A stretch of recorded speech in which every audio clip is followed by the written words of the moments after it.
Hola, ¿qué tal? Bienvenidos a este nuevo capítulo de Hombres de Integridad. Mi nombre es Marcos Martínez. Hoy voy a tener el gusto de leer con ustedes el capítulo 5 de este libro que estamos leyendo llamado Teología Sistemática. Muy bien, empecemos. Capítulo 5. La inerrancia de las escrituras. ¿Hay algún error en la Biblia? La mayoría de los libros de teología sistemática no han incluido un capítulo separado sobre la inerrancia de la Biblia. Por lo general se ha tratado el tema bajo el encabezamiento de autoridad de la Biblia o no se ha considerado necesaria una explicación adicional. Sin embargo, la cuestión de la inerrancia es de tal preocupación en el mundo evangélico de hoy que amerita un capítulo separado a continuación de nuestra consideración de la autoridad de la palabra de Dios. Explicación y base bíblica. A. Significado de la inerrancia. No vamos a repetir aquí los argumentos respecto a la autoridad de la Biblia que se dieron en el capítulo 4. Allí se indicó que todas las palabras de la Biblia son palabras de Dios y por consiguiente no creer o desobedecer alguna palabra de la Biblia es no creer o desobedecer a Dios. Se explicó además que la Biblia claramente enseña que Dios no puede mentir ni hablar falsedades. Segunda de Samuel 7:28. Vamos para allá. Que según yo ya lo leímos, pero pues no hace mal leerlo otra vez. Vamos para allá. A ver. ¿Qué había dicho? Segunda de Samuel 7:28. Aquí está. 7:28. Ahora pues, Jehová Dios, tú eres Dios y tus palabras son verdad. Y tú has prometido este bien a tu siervo. Muy bien. Ahora también vamos a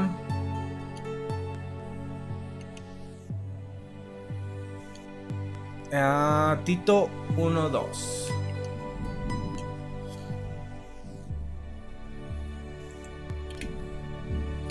Tito 1.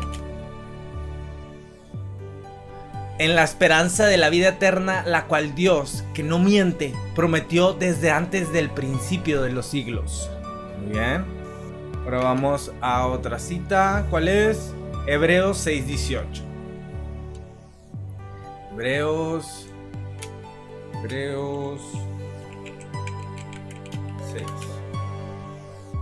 6:18. Aquí está. Para que por dos cosas inmutables en las cuales es imposible que Dios mienta, tengamos un fortísimo consuelo los que hemos acudido para asirnos de la esperanza puesta delante de nosotros. Perfecto. Continuemos con el libro. Por consiguiente, se afirmó que todas las palabras de la Biblia son completamente verdaderas y sin error en ninguna parte. Números 23:19. Vamos para allá. Números 23. Números 23:19. Dios no es hombre para que mienta, ni hijo de hombre para que se arrepienta. Él dijo y no hará, habló y no lo ejecutará. Muy bien. Ahora vamos a Salmos 12:6. Salmos 12:6.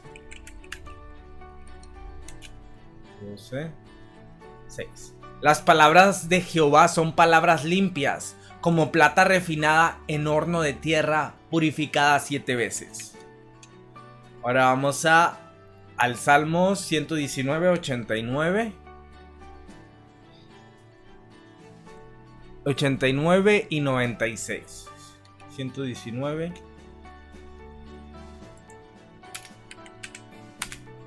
89 y 96. Muy bien. Para siempre, oh Jehová, permanece tu palabra en los cielos. Al 96. A toda perfección he visto fin. Amplio sobremanera es tu mandamiento. Perfecto. Ahora vamos a Proverbios 35. Mi libro favorito. Proverbios 35.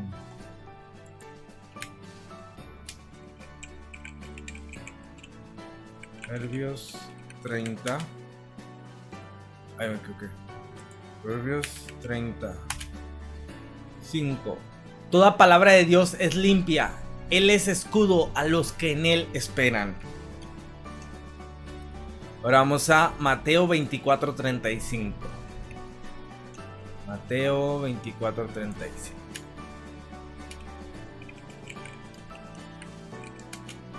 Mateo 24:35. ¿Dónde están?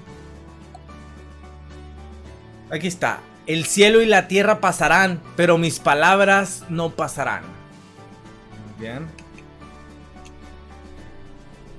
Listo. Las palabras de Dios son, de hecho, la suprema norma de verdad. Juan 17:17. Vamos para allá. Juan 17:17. Juan 17. Aquí está. Santifícalos en tu verdad. Tu palabra es verdad. Perfecto. Muy bien, sigamos con el libro. Especialmente revelante en este punto son los pasajes bíblicos que indican la total veracidad y confiabilidad de las palabras de Dios. Cito, las palabras del Señor son puras, plata refinada en un horno en el suelo, purificada 7 veces. Salmos 12:6. Indican la absoluta confiabilidad y pureza de la Biblia. De modo similar, cito, toda palabra de Dios es digna de crédito. Dios protege a los que en él buscan refugio. Proverbios 35. Indican la veracidad de toda palabra que Dios ha dicho, aunque el error o al menos falsedad parcial puede garantizar el habla de todo ser humano. El habla de Dios se caracteriza por jamás ser falsa y jamás comete errores, ni siquiera cuando habla por medio de seres humanos pecadores. Cito, Dios no es un simple mortal para mentir y cambiar de parecer. Números 23:19. Fue dicho por el pecador Balaam específicamente en cuanto a las palabras proféticas que Dios había hablado mediante sus propios labios. Con evidencia como esta, ahora estamos en posición de definir la inerrancia bíblica. La inerrancia de la Biblia significa que la Biblia en los manuscritos originales no afirma nada que sea contrario a la verdad. Esta definición enfoca la cuestión de la veracidad y falsedad del lenguaje de la Biblia. La definición en términos sencillos simplemente quiere decir que la Biblia siempre dice la verdad y que siempre dice la verdad respecto a todo lo que habla. Esta definición no quiere decir que la Biblia nos dice todo lo que se pudiera saber en cuanto a cualquier tema, pero sí afirma que lo que dice en cuanto a cualquier tema es verdad. Es importante darse cuenta desde el principio de esta consideración que el enfoque de esta controversia recae sobre la cuestión de veracidad al expresarse. Hay que reconocer que la veracidad absoluta en lo que se dice es congruente con otros tipos de afirmaciones, tales como los siguientes. 1. La Biblia puede ser inerrante y con todo hablar en el lenguaje ordinario del habla de todos los días. Esto es especialmente cierto en las descripciones científicas o históricas de hechos o acontecimientos. La Biblia puede hablar de que el sol se levanta y la lluvia cae desde la perspectiva del que habla eso es exactamente lo que sucede. Desde el punto de vista de un observador parado en el sol, si eso fuera posible, o de algún punto hipotético fijo en el espacio, la Tierra gira y hace que el sol entre en el campo visual y la lluvia no cae hacia abajo sino hacia arriba u horizontalmente o en cualquier dirección necesaria para que la gravedad la atraiga hacia la superficie de la Tierra. Pero tales explicaciones son irremediablemente pedantes y harían imposible la comunicación ordinaria. Desde el punto de vista del que habla, el sol en efecto se levanta y la lluvia en efecto cae, y estas son descripciones perfectamente verdaderas de los fenómenos naturales que observa el que habla. Una consideración similar se aplica a números cuando se usan para medida o conteo. Un reportero puede decir que unos 8,000 hombres murieron en batalla sin querer implicar con eso que los contó uno por uno y que no eran 7,999 ni 8,001 soldados muertos. Si murieron en números redondos unos 8,000, por supuesto que sería falso decir que murieron 16,000. Pero no sería falso en la mayoría de los contextos que un reportero diga que murieron 8,000 hombres cuando en realidad los que murieron fueron 7,823 u 8,242. Los límites de veracidad dependerían del grado de precisión que implica el que habla y que sus oyentes originales esperan. Esto es también cierto en cuanto a medidas. Si digo, no vivo lejos de mi oficina, o vivo como a 2 kilómetros de mi oficina, o vivo a un poco más de 2 kilómetros de mi oficina, o vivo a 2.45 kilómetros de mi oficina, las 4 afirmaciones son aproximaciones con cierto grado de precisión. Un mayor grado de precisión se podría obtener con instrumentos científicos más precisos, pero incluso eso sería aproximación a cierto grado de precisión. Así que las medidas también, a fin de que sean verdad, deben conformarse al grado de precisión que implica el que habla o que esperan los oyentes en el contexto original. No debería ser problema para nosotros, entonces, afirmar a la vez que la Biblia es absolutamente veraz en todo lo que dice y que usa el lenguaje ordinario para describir fenómenos naturales o dar aproximaciones o números redondos cuando es apropiado en el contexto. También debemos notar que el lenguaje puede hacer afirmaciones vagas o imprecisas sin ser falsedad. Vivo a un poco más de 2 kilómetros de mi oficina. Es una afirmación vaga e imprecisa, pero también es inerrante. No hay nada de falsedad en ella. No afirma nada que sea contrario a los hechos. De modo similar, las afirmaciones bíblicas pueden ser imprecisas y sin embargo totalmente ciertas. La inerrancia tiene que ver con la veracidad, no con el grado de precisión con que se informan los acontecimientos. 2. La Biblia puede ser inerrante y con todo incluir citas libres o aproximadas. El método por el cual una persona cita las palabras de otro es un procedimiento que en gran parte varía de cultura a cultura. En las culturas contemporáneas estadounidense y británica estamos acostumbrados a citar las palabras exactas de otros cuando encerramos la afirmación entre comillas. A esto se llama cita directa.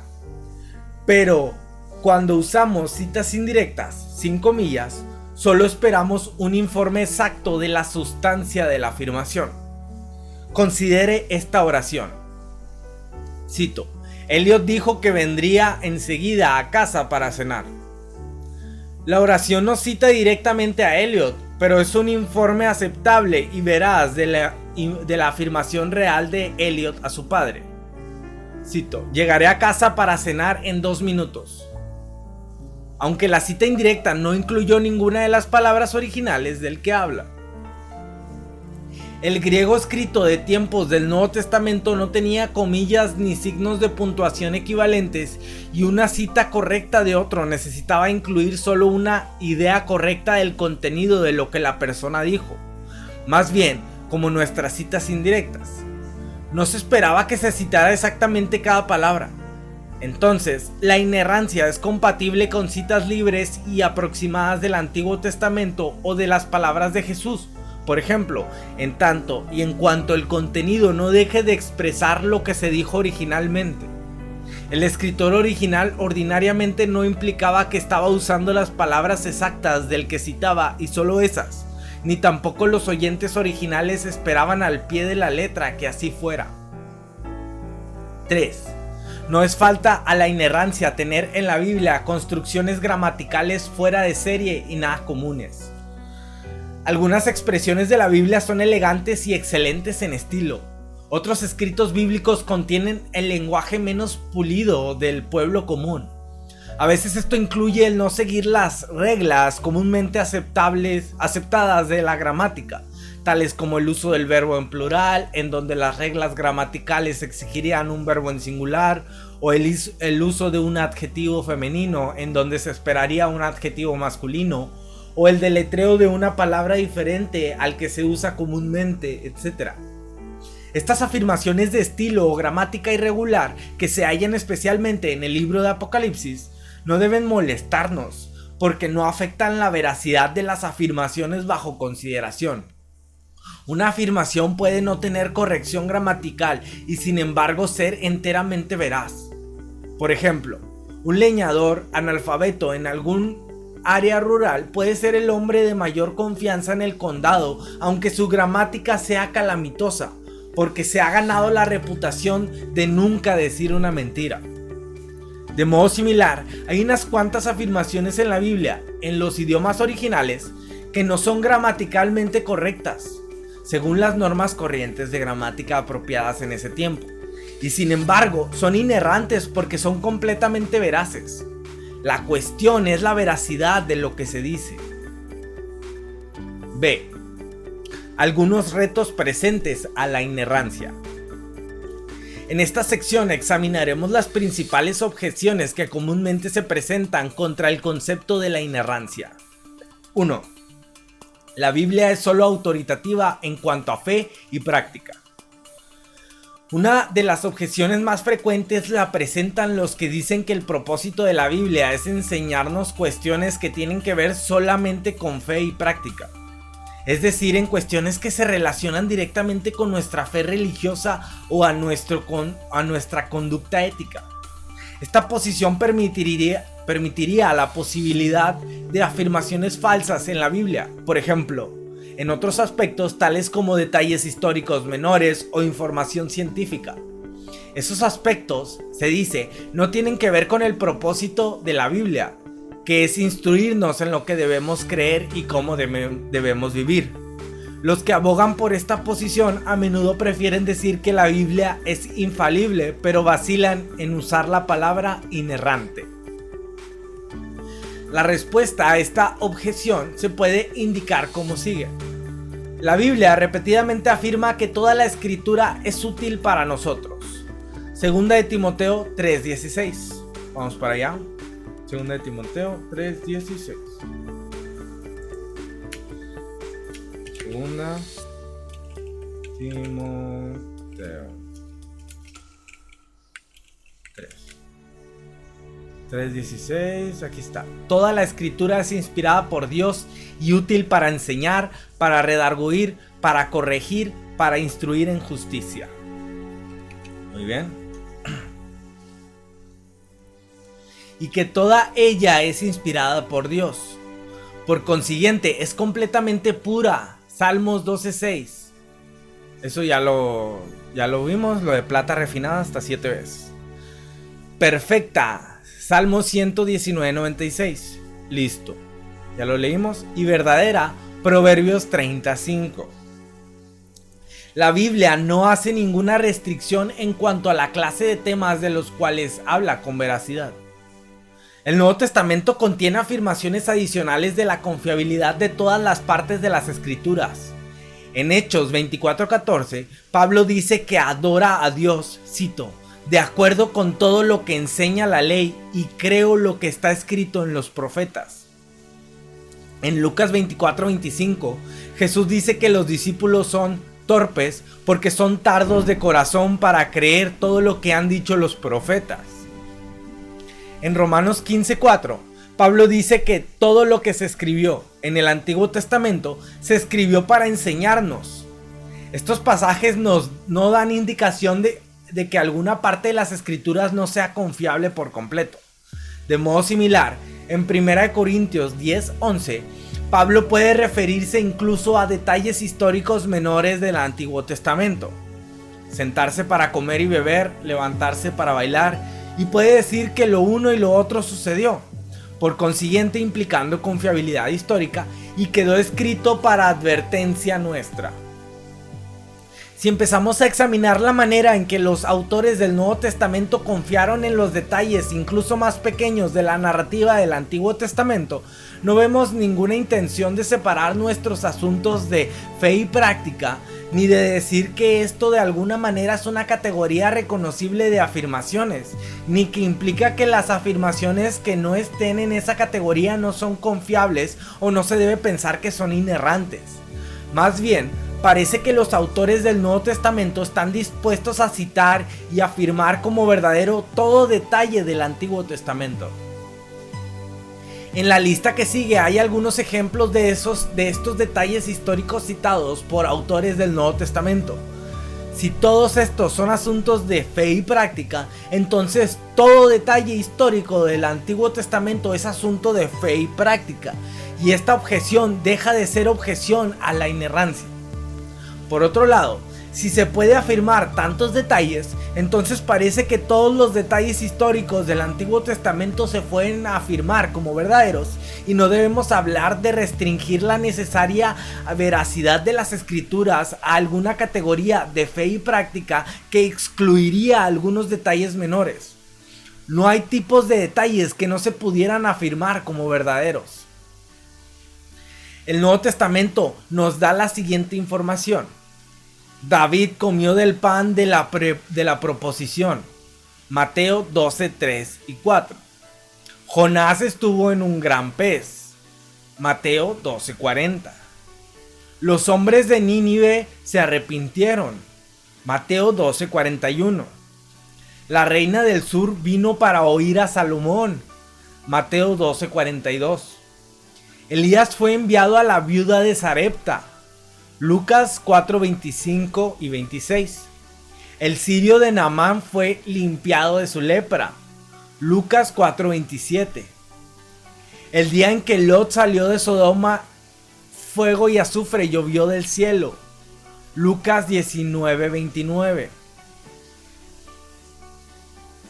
Moisés levantó la serpiente en el desierto. Juan 3, 14.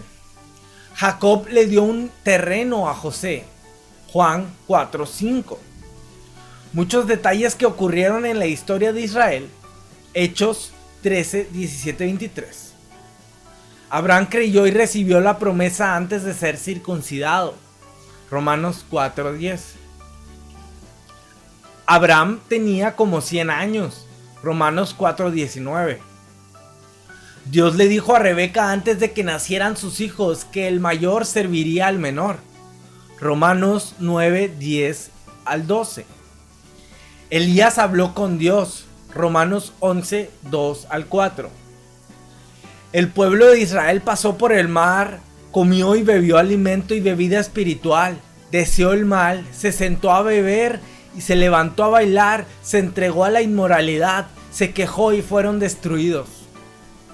Primera de Corintios 10, 11. Abraham le dio el diezmo de todo a Melquisedec.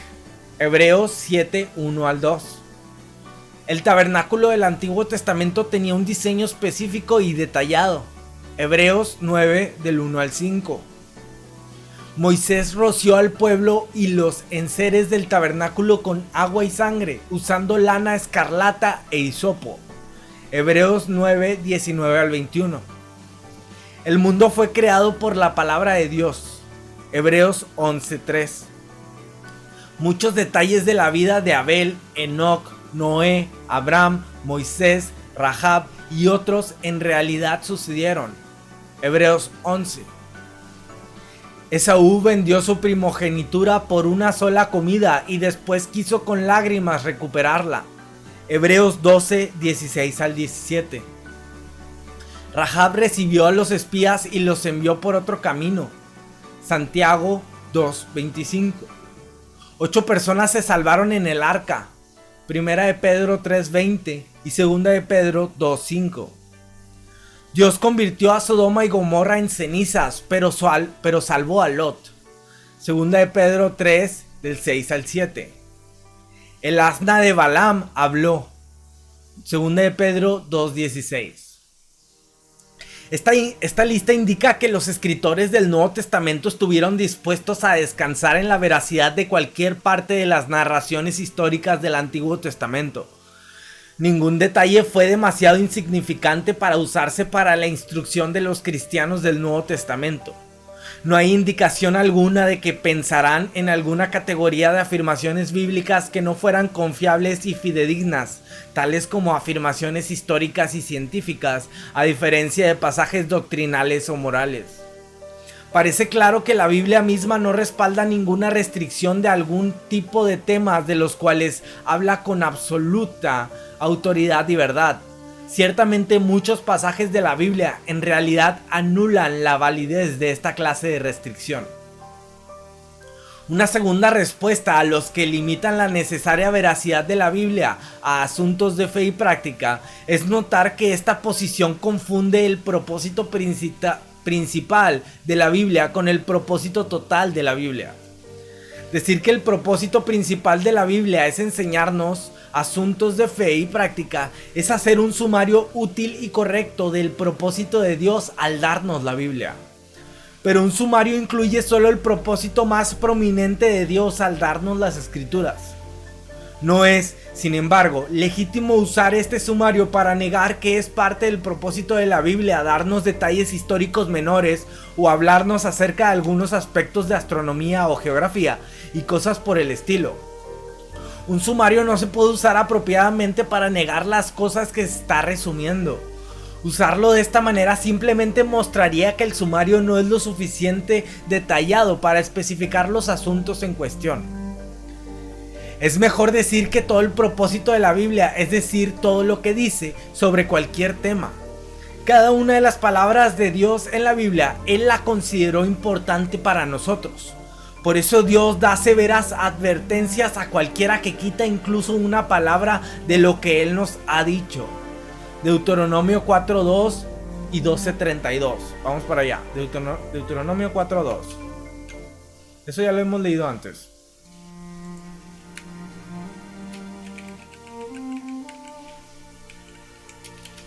Deuteronomio 4.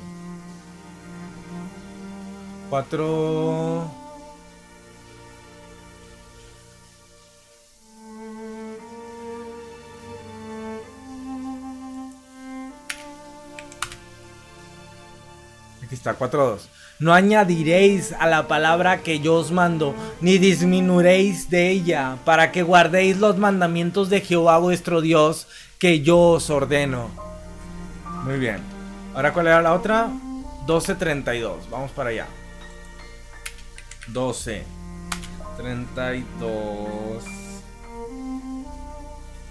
Aquí está. Cuidarás de hacer todo lo que yo te mando. No añadirás a ello, ni de ello quitarás. Muy bien, ahora vamos a Apocalipsis 22, 18 y 19. Esto ya lo hemos leído también, pero para recordarlo. Apocalipsis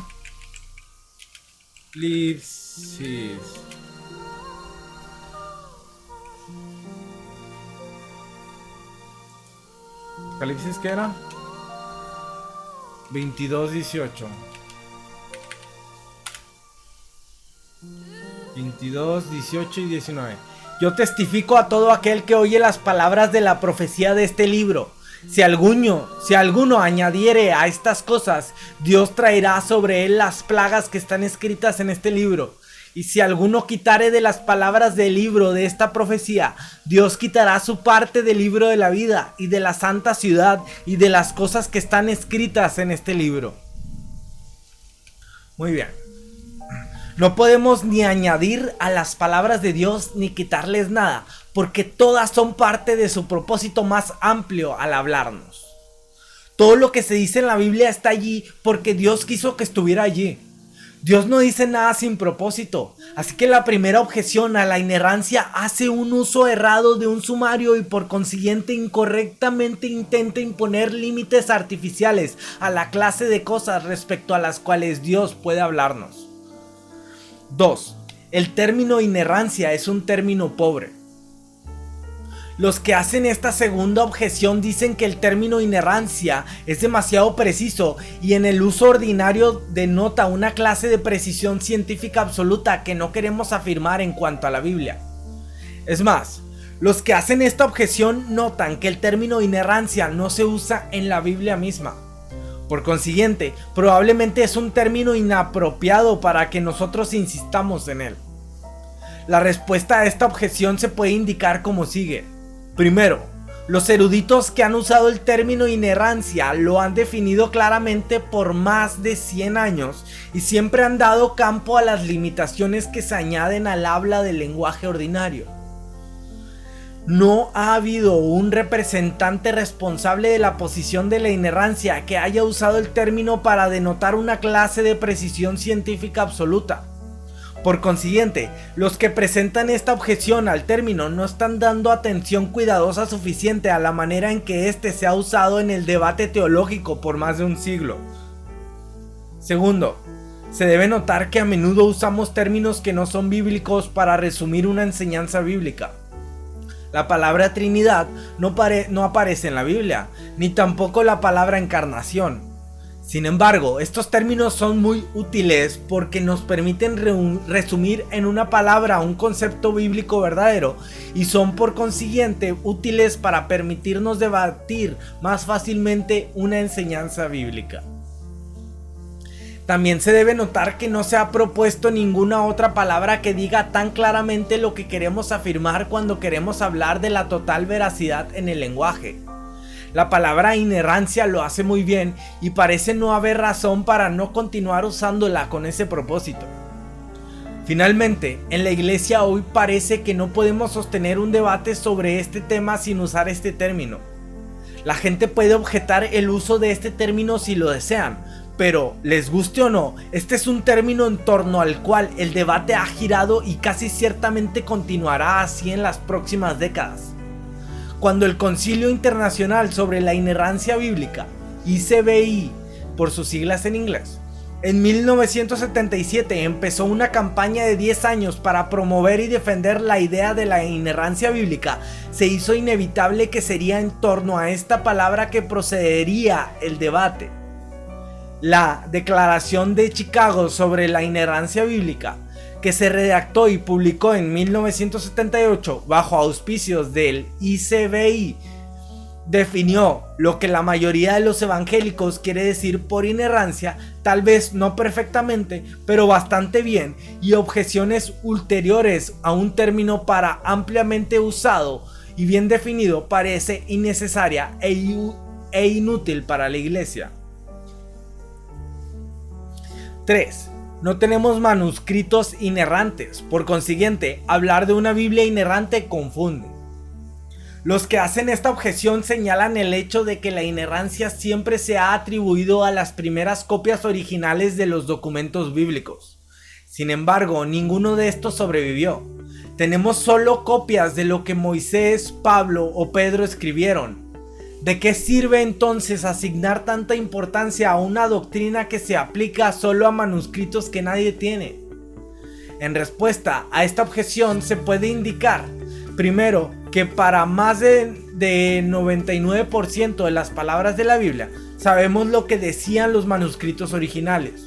Incluso para muchos de los versículos en donde hay variantes textuales, es decir, diferentes palabras en diferentes copias antiguas del mismo versículo, la decisión correcta a menudo es muy clara y hay realmente muy pocos lugares en donde la variante textual es difícil de evaluar y significativa para determinar el significado. En el pequeño porcentaje de casos en donde hay una incertidumbre significativa en cuanto a lo que decía el texto original, el sentido general de la oración por lo general es muy claro partiendo del contexto. Uno no tiene que ser erudito en hebreo o griego para saber cuáles son esas variantes, porque todas las traducciones modernas las indican en las notas marginales con palabras tales como algunos manuscritos antiguos dicen, otras autoridades antiguas añaden. Esto no es decir que el estudio de las variantes textuales no tenga importancia, pero sí es decir que el estudio de las variantes textuales no nos ha dejado en confusión respecto a lo que decían los manuscritos originales. Más bien nos ha llevado extremadamente cerca del contenido de esos manuscritos originales. En la práctica, entonces, los textos presentes publicados con erudición del Antiguo Testamento hebreo y Nuevo Testamento griego son los mismos de los manuscritos originales. Así que cuando decimos que los manuscritos originales eran inerrantes, también estamos implicando que más del 99% de las palabras de nuestros manuscritos presentes también son inerrantes, porque son copias exactas de los originales. Todavía más, sabemos en dónde están las lecturas inciertas, porque donde no hay variantes textuales no tenemos razón para esperar una copia defectuosa del original. Así que nuestros presentes manuscritos son prácticamente iguales que los manuscritos originales, y la doctrina de la inerrancia, por consiguiente, directamente tiene también que ver con nuestros manuscritos presentes.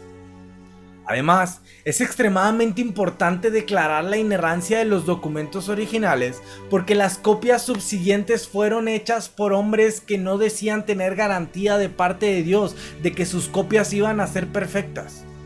Pero es de los manuscritos originales de los que se afirma que son palabras de Dios. Por eso, si tenemos errores en las copias, como las tenemos, son errores de hombres. Pero si tenemos errores en los manuscritos originales, nos vemos obligados a decir que no solo que son errores de los hombres, sino que Dios mismo cometió un error y habló falsamente. Y eso no puede ser. 4. Los escritores bíblicos acomodaron su mensaje en detalles menores o ideas falsas corrientes en su día y afirmaron o enseñaron esas ideas de modo incidental. Esta objeción a la inerrancia es ligeramente diferente de la que restringe la inerrancia de la Biblia a asuntos de fe y práctica, pero se relaciona con ella. Los que sostienen esta posición aducen que había sido muy difícil para los escritores bíblicos comunicarse con la gente de su tiempo si hubieran tratado de corregir toda información histórica y científica falsa en que creían sus contemporáneos. Los que sostienen esta posición no aducen que los lugares en que la Biblia ofrece información falsa son numerosos, ni siquiera que esos lugares sean puntos principales de alguna sección particular de la Biblia. Más bien dicen que cuando los escritores bíblicos intentan hacer una declaración importante, a veces presentan alguna falsedad incidental que la gente de ese tiempo creía. A esta objeción a la inerrancia se puede replicar, primero, que Dios es Señor del lenguaje humano y que puede usar lenguaje humano para expresarse perfectamente sin tener que presentar ideas falsas que pudieron haber sostenido las personas del tiempo en que se escribió la Biblia. Esta objeción a la inerrancia esencialmente niega el señorío efectivo de Dios sobre el lenguaje humano. Segundo, debemos responder que tal acomodo de parte de Dios a nuestra comprensión implicaría que Dios hubiera actuado contrario a su carácter como un Dios que no miente. Números 23:19, Tito 1:2, Hebreos 6:18. No es útil distraer la atención de esta dificultad mediante énfasis repetido en la condescendencia de la gracia de Dios al hablar a nuestro nivel. Sí, Dios en efecto condesciende para hablar a nuestro lenguaje, el lenguaje de los seres humanos, pero ningún pasaje de la Biblia enseña que Él condesciende al punto de actuar contrario a su carácter moral. Nunca se dice que Él puede condescender tanto como para afirmar, aunque sea incidentalmente, algo que sea falso. Si Dios se acomodara de esta manera, dejaría de ser el Dios que no miente. Dejaría de ser el Dios que la Biblia dice que es. Tal actividad de ninguna manera hablaría de la grandeza de Dios, porque Dios no manifestaría su grandeza actuando de una manera que contradice su carácter. Esta objeción, pues, en su raíz, entiende mal la pureza y unidad de Dios en lo que afectan todas sus obras y acciones.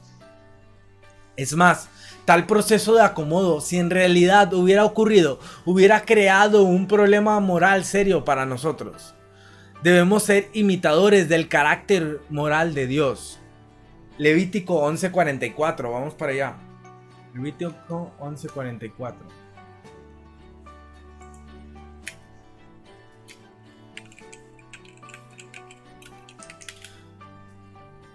11:44.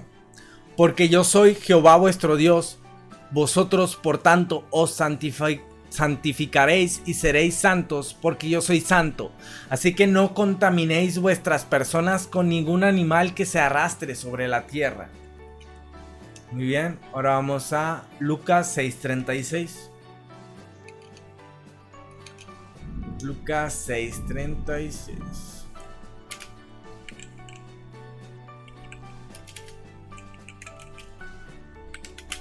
Lucas 6:36. Aquí está. Ahí se me perdió. Sed pues misericordiosos, como también vuestro Padre es misericordioso. Muy bien, ahora vamos a Efesios 5:1. Efesios 5:1. Sed pues imitadores de Dios como hijos amados, y andad en amor, como también Cristo nos amó y se entregó a sí mismo por nosotros, ofrenda y sacrificio a Dios en olor fragante. Muy bien, ahora vamos a Primera de Pedro 5:1. Primera de Pedro 5:1.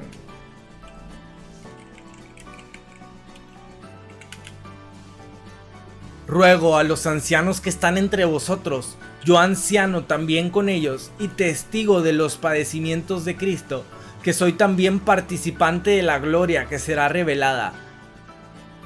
Muy bien. Ahora dice, Pablo dice que puesto que en nuestra naturaleza estamos llegando a ser más semejantes a Dios, en Efesios 4:24, dejando la mentira, debemos hablar con la verdad unos con otros. Debemos imitar la veracidad de Dios en lo que decimos. Sin embargo, si la teoría del acomodo es correcta, entonces Dios intencionalmente hizo afirmaciones incidentales de falsedad a fin de mejorar la comunicación. Por consiguiente, ¿no sería correcto que nosotros también intencionalmente hagamos afirmaciones incidentales de falsedad cada vez que eso mejorara la comunicación? Sin embargo, eso equivaldría a decir que una falsedad menor dicha con un buen propósito, una mentira blanca, no es mala. Tal posición que contradicen los pasajes bíblicos citados arriba en cuanto a la total veracidad de Dios al hablar y no puede considerarse válida. 5. La inerrancia pone demasiado énfasis en el aspecto divino de la Biblia y descuida el aspecto humano. Esta objeción más general la hacen los que aducen que los que abogan por la inerrancia recalcan tanto el aspecto divino de la Biblia que minimizan su aspecto humano. Hemos convenido en que la Biblia tiene un aspecto tanto divino como humano y que debemos dar atención adecuada a ambos. Sin embargo, los que hacen esta objeción casi invariablemente pasan a insistir en que los aspectos verdaderamente humanos de la Biblia seguramente implican la presencia de algunos errores en la Biblia. Podemos responder que aunque la Biblia es plenamente humana porque fue escrita por seres humanos usando su propio lenguaje, la actividad de Dios al supervisar la redacción de la Biblia y hacer que fuera también sus palabras quiere decir que es diferente de todos los demás libros humanos precisamente en este aspecto. No contiene error. Ese es exactamente lo que afirmó incluso el pecador, codicioso y desobediente Balaam en Números 23:19. Cuando Dios habla por medio de seres humanos pecadores es diferente de cuando los hombres hablan, porque Dios no es un simple mortal para mentir y cambiar de parecer. Es más, no es cierto que todas las expresiones verbales y los escritos humanos contengan errores, porque todos los días hacemos docenas de declaraciones que son completamente verdad. Por ejemplo, me llamo Wayne Gruden, tengo 3 hijos, desayuné esta mañana. 6. Algunos errores en la Biblia que son obvios. 6. Hay algunos errores en la Biblia que son obvios. Esta objeción final de que hay errores en la Biblia que son obvios la afirman o implican la mayoría de los que niegan la inerrancia, y para muchos de ellos la convicción de que hay ciertos errores en las escrituras es un factor principal para persuadirlos a cuestionar la doctrina de la inerrancia. Para este caso, la primera respuesta que debería hacerse a esta objeción es preguntar ¿dónde están tales errores? ¿En cuál versículo o versículos aparecen estos errores? Es sorprendente la frecuencia que uno halla de que esta objeción la hacen quienes tienen escasa o ninguna idea de dónde están los errores específicos, pero que creen que hay errores porque les han dicho que los hay. En otros casos, sin embargo, habrá quienes mencionan uno o más pasajes en donde aducen hay una afirmación falsa en la Biblia. En estos casos es importante que veamos el mismo texto bíblico y lo examinemos con detenimiento. Si creemos que la Biblia en verdad es inerrante, debemos anhelar y, por cierto, no temer inspeccionar estos pasajes con detalles minuciosos. Es más, nuestra expectación será que esa inspección detenida mostrará que no hay ningún error después de todo. De nuevo, es sorprendente cómo resulta que una lectura cuidadosa simplemente del texto en cuestión sacará a la luz una o más posibles soluciones a la dificultad. En unos pocos pasajes no será inmediatamente evidente la solución a la dificultad basándose en la lectura del texto en nuestro idioma. En este punto es útil consultar algunos comentarios sobre el pasaje. Tanto Agustín 354-430 después de Cristo y Juan Calvino 1509 a 1564. Junto con muchos otros comentaristas recientes, han dedicado tiempo a estudiar bien la mayoría de los supuestos textos problema y sugerir soluciones plausibles. Y algunos escritores han compilado la mayoría de los textos difíciles y han sugerido respuestas. Hay unos pocos pasajes en donde tener conocimiento del hebreo o el griego puede ser necesario para hallar una solución. Y los que no tienen acceso de primera mano a estos idiomas pueden tener que buscar respuestas, bien sea en algún comentario más técnico o preguntándole a alguien que tiene ese entrenamiento. Por supuesto, nuestra comprensión de la Biblia nunca es perfecta, y esto quiere decir que puede haber casos en donde seremos incapaces de hallar una solución a un pasaje difícil al tiempo presente. Esto puede deberse a que al presente desconocemos la evidencia lingüística, histórica o contextual que necesitamos para entender correctamente el pasaje. Esto no debería ser problema para nosotros en un número pequeño de pasajes, en tanto y en cuanto el patrón global de nuestra investigación de estos pasajes ha mostrado que, en verdad, no hay ningún error en donde se ha aducido que hay alguno.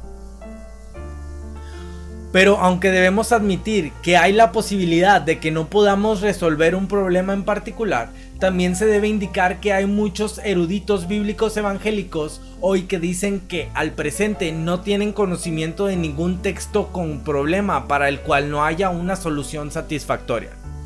Es posible, por supuesto, que se pueda llamar la atención a algunos de estos pasajes en el futuro, pero durante los pasados 15 años o algo así de controversia sobre la inerrancia bíblica, ningún pasaje no resuelto ha sido llevado a su atención. Finalmente, una perspectiva histórica de este asunto es útil. En realidad no hay ningún problema nuevo en la Biblia. La Biblia en su totalidad tiene más de 1900 años y los supuestos textos problema han estado allí todo el tiempo. Sin embargo, en toda la historia de la Iglesia ha habido una firme creencia en la inerrancia de las Escrituras en el sentido en que se define en este capítulo. Es más, por cientos de años eruditos bíblicos altamente competentes han leído y estudiado esos textos problema y con todo no han hallado dificultad en sostener la inerrancia. Esto debe darnos confianza de que hay disponibles soluciones a estos problemas y que la creencia en la inerrancia es enteramente congruente con toda una vida de atención detallada al texto de la Biblia. C. Problemas al negar la inerrancia. Los problemas que surgen al negar la inerrancia bíblica no son insignificantes, y entender la magnitud de estos problemas nos da estímulo adicional no solo para declarar la inerrancia, sino también para declarar su importancia para la Iglesia. A continuación se mencionan algunos de los problemas más serios. Si negamos la inerrancia, nos vemos frente a un serio problema moral. ¿Podemos imitar a Dios e intencionalmente también mentir en asuntos menores? Esto es similar a lo que dijimos en respuesta a la objeción número 4, arriba, pero aquí se aplica no solo a los que sostienen la objeción número 4, sino también más ampliamente a todos los que niegan la inerrancia. Efesios 5:1 nos dice que seamos imitadores de Dios, pero una negación de la inerrancia que de todos modos afirma que las palabras de las escrituras son palabras inspiradas por Dios, necesariamente implica que Dios intencionalmente habló falsedades en algunas de las afirmaciones menos centrales de la Biblia. Y si está bien que Dios haga esto, ¿cómo puede estar mal que nosotros lo hagamos? ¿Cómo puede estar mal que nosotros lo hagamos? Semejante línea de razonamiento, si la creyéramos, ejercería fuerte presión sobre nosotros para empezar a hablar falsedades en situaciones en que pareciera ayudarnos a expresarnos mejor y cosas por el estilo. Esta posición sería una bajada resbalosa con resultados cada vez más negativos en nuestra vida. 2. Si se niega la inerrancia, empezamos a preguntarnos si de veras podemos confiar en Dios en algo que diga. Una vez que nos convencemos de que Dios nos ha dicho falsedades en algunos asuntos menores de la Biblia, podemos concluir que Dios es capaz de decirnos falsedades. Esto tendrá un efecto perjudicial en nuestra disposición a creer en Dios y su palabra y confiar en Él completamente y obedecerle totalmente en el resto de la Biblia. Empezaremos a desobedecer inicialmente esas secciones de la Biblia que menos queremos obedecer y a desconfiar inicialmente de las secciones en que menos nos inclinamos a confiar. Pero tal procedimiento con el tiempo aumentará para perjuicio de nuestra vida espiritual. Por supuesto, tal declinación en confianza y obediencia a la Biblia tal vez no ocurra necesariamente en la vida de todo el que niega la inerrancia. Pero este será por cierto el patrón general y será el patrón que se exhibe en el curso de una generación a la que se enseña a negar la inerrancia. 3. Si no aceptamos la inerrancia, esencialmente convertimos a nuestra mente humana en una norma más alta de veracidad que la misma palabra de Dios. Estaríamos usando nuestra mente para poner en tela de juicio algunas secciones de la palabra de Dios y dictaminando que están erradas. Pero esto es en efecto decir que sabemos la verdad con más certeza y más precisión que la palabra de Dios o que Dios mismo, por lo menos en esos asuntos. Tal procedimiento, hacer nuestra mente una norma más alta que la verdad de la palabra de Dios, es la raíz de todo pecado intelectual. 4. Si negamos la inerrancia, también debemos decir que la Biblia está errada no solo en detalles menores, sino también en algunas de sus doctrinas. Una negación de la inerrancia quiere decir que decimos que las enseñanzas de la Biblia en cuanto a la naturaleza de la Biblia y en cuanto a la veracidad y confiabilidad de las palabras de Dios también es falsa. Estos no son detalles menores, sino preocupaciones doctrinales importantes en la Biblia. Preguntas para aplicación personal. 1. A su modo de pensar, ¿por qué el debate en cuanto a la inerrancia se ha convertido en una cuestión tan grande en este siglo? ¿Por qué personas en ambos lados del asunto piensan que es importante? 2. Si usted pensara que la Biblia enseña algunos errores pequeños, ¿cómo pensaría que eso afectaría la manera en que usted lee la Biblia? ¿Afectaría su cuidado en ser veraz en la conversación cotidiana? 3. ¿Sabe usted de algún pasaje bíblico que parezca contener errores? ¿Cuáles son? ¿Ha tratado de resolver las dificultades en estos pasajes? Si no ha hallado una solución a algún pasaje, ¿qué otros pasos pudiera probar? 4. Conforme los creyentes avanzan por la vida aprendiendo a conocer mejor su Biblia y creciendo en madurez cristiana, ¿tienden a confiar en la Biblia más o a confiar menos? A su modo de pensar, ¿creerá usted en el cielo que la Biblia es inerrante? Si es así, ¿lo creerá usted más firmemente o menos firmemente que lo que cree ahora? 5. Si está convencido de que la Biblia enseña la doctrina de la inerrancia, ¿cómo se siente al respecto? ¿Se alegra de que tal enseñanza esté allí o siente usted que es una carga tener que defenderla? 6. garantiza la creencia en la inerrancia, que tengamos una doctrina sana y una vida cristiana sana, ¿cómo pueden los testigos de Jehová decir que la Biblia es inerrante y a la vez ellos mismos tener tantas enseñanzas falsas? 7.